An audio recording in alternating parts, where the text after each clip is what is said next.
Hello నమస్తే information ఛానల్కి స్వాగతం. ఇందిరమ్మ ఇండ్ల పథకం అప్డేట్ కోసం ఎదురు చూస్తున్నారా?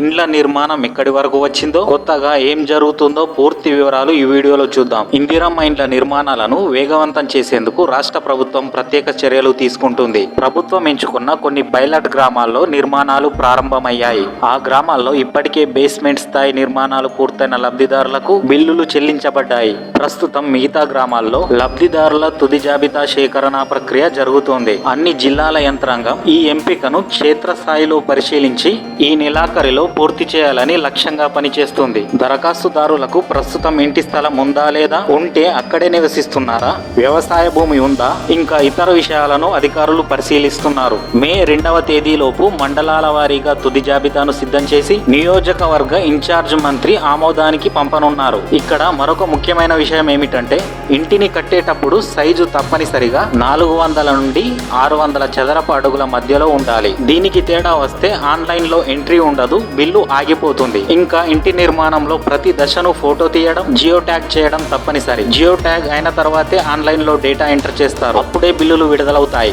సైజులో తేడా వస్తే, లేకపోతే జియో ట్యాగింగ్ మిస్ అయితే డబ్బులు రావడం కష్టం. మీరు ఇందిరమ్మ ఇండ్ల పథకంలో లబ్ధిదారిగా ఎంపికై సహాయం పొందాలంటే నియమ నిబంధనలను పాటిస్తూ పనులు ప్రారంభించాలని ప్రభుత్వం కోరుతుంది. ఎంపీడీఓలు మరియు పంచాయతీ కార్యదర్శులు ఈ పనులను పర్యవేక్షిస్తున్నారు.